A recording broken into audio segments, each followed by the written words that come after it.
Welcome back to Hardball. Well, the president's oldest son, Donald Trump Jr., was privately questioned under oath today, by the House Intelligence Committee as part of their ongoing Russia investigation. He was likely asked about the 3 known overtures that he received from Russians, or Russian cutouts with links to the Kremlin during the 2016 campaign.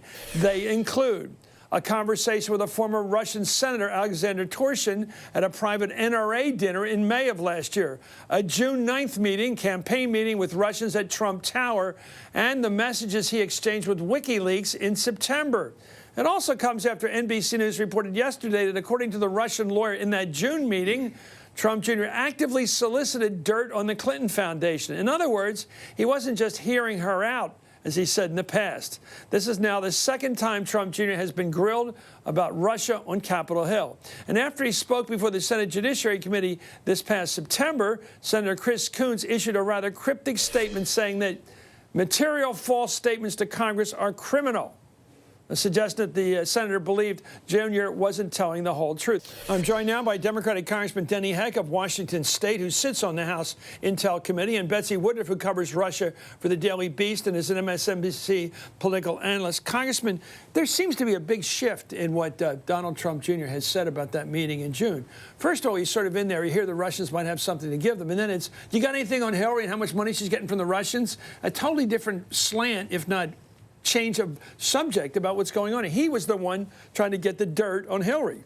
Chris, you know better than most people I am duty-bound not to reveal the particulars of our interrogation today. But I will say this, I will characterize it generally. It was a very worthwhile use of our time. In fact, I would say this is progressing nicely across the investigations, Senate, House, Fourth Estate, but most importantly, Bob Mueller. In fact, if this were a football game, we're in the third quarter, may even be the beginning of the end. Betsy, what do you think about all this? This guy, this kid, I don't know how smart he is or what, he certainly isn't informed about how to deal with reality in Washington. You know, the fact is he says one thing 1 month, the next thing we know, it isn't him going over to hear if they have anything to say. It's over there probing them for dirt because he needed something to help his father.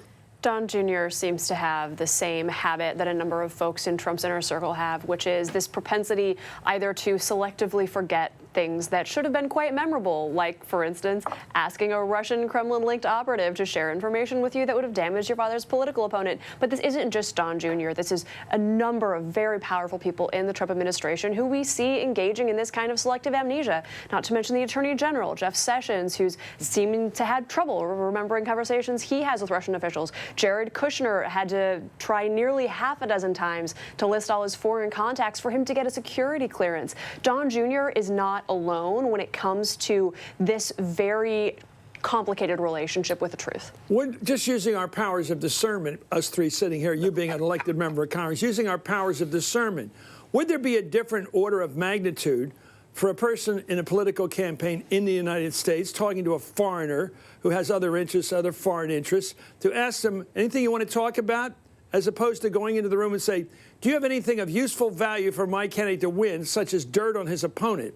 Is there a difference in that, in those two operations? Well, sure there is. Listen, I want to... There is. So there clearly is a difference between having your ears open and having your mouth open, saying, give me all the dirt you got. And Chris, I'm not ascribing that to what happened today or in any other in principle. Interview.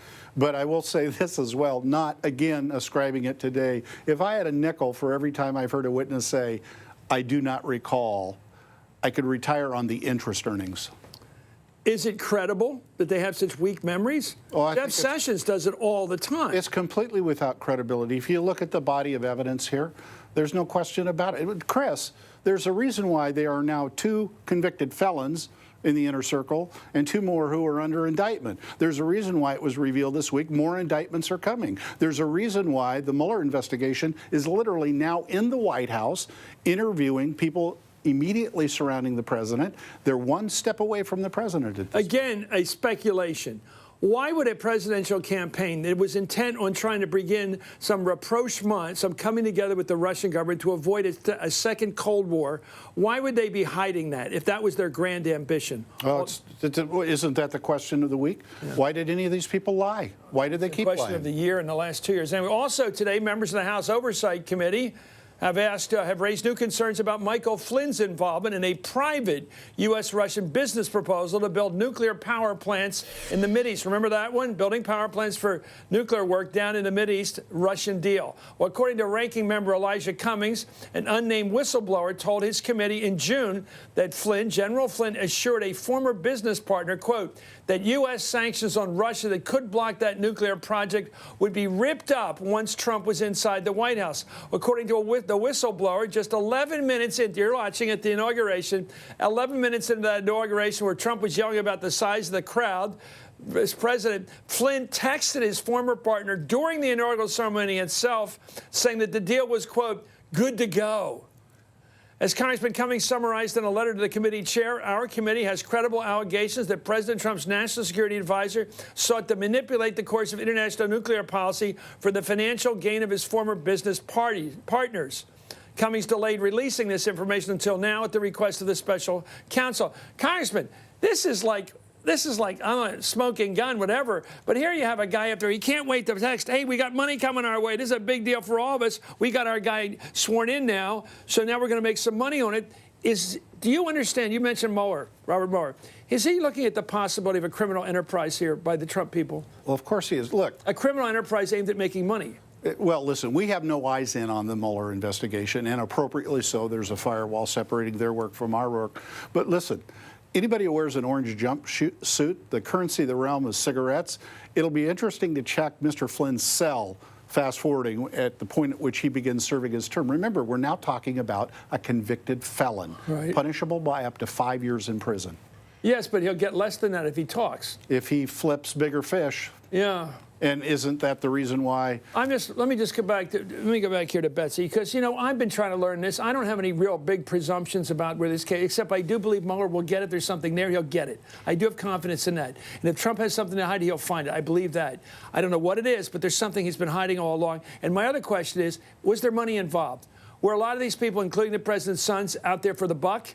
Not just to win the presidency, but to turn it into a money-making enterprise. Was Flynn up to that? Was Manafort up to that? Was Gates up to that? Was Rick? All these people involved, were they all? Did they have their hands sort of out the whole time? We can say with absolute confidence that Mueller's team is interested in the financial dealings of folks in Trump world. Part of the reason we can say that, I broke the news earlier this year, that Mueller actually worked with special agents from the IRS's Criminal Investigations Division. That's what they do. They investigate financial crimes. Additionally, Mueller's team, if you look at it, it's a host of attorneys who specialize in going after criminal enterprises and in going. Do they have the tax returns already in hand? I can't speak to that. Do you believe they do? I don't know. Many people believe they have the tax returns already, and that means they're going for the tick-tock, then. They're going for the roses. Anyway, thank you, as Congressman Denny Heck of Washington State, and Betsy Woodruff, thank you. Up next, President Trump today recognized Jerusalem as Israel's capital despite